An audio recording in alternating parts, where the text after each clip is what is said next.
Naharap ngayon sa reklamong market abuse at anti-competitive behavior ang Meralco at 12 power suppliers kaugnay ng all-time power rate hike noong taong 2013 na kinwestiyon ng Korte Suprema. May news to go si Sherry Antores.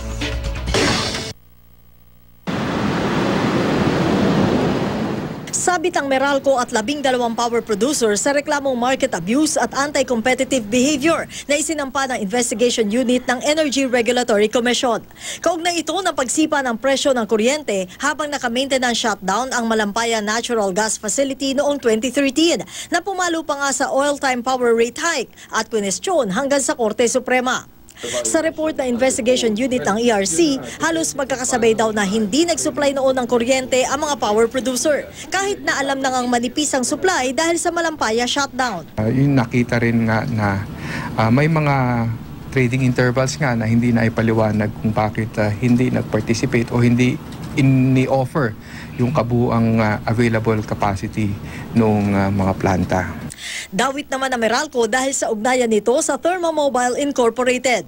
Mayroon silang naging provision sa kontrata with Thermomobile na kung saan ang pag-nominate o kung paano ito ino-nominate yung kapasidad ng Thermomobile ay yung desisyon ay manggagaling sa Meralco. Multang 50,000 hanggang 50 million pesos daw ang parusa kapag napatunayan ito ng ERC na totoo at pwede rin magresulta sa kasong kriminal kung may maghahain ng kaso. Sabi ng Meralco, sumunod naman sila sa mga patakaran ng ERC at ng merkado. Wala rin daw silang ginawang anti-competitive behavior sa pakikipagkontrata sa isinupply ng kuryente noong panahon yun.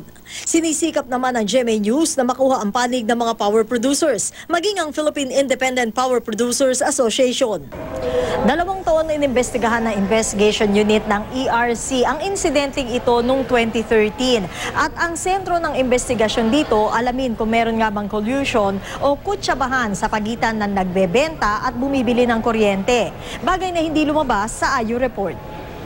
Wala silang naging konklusyon sa issue na yan kung nagkaroon naman ng collusion o sabwatan.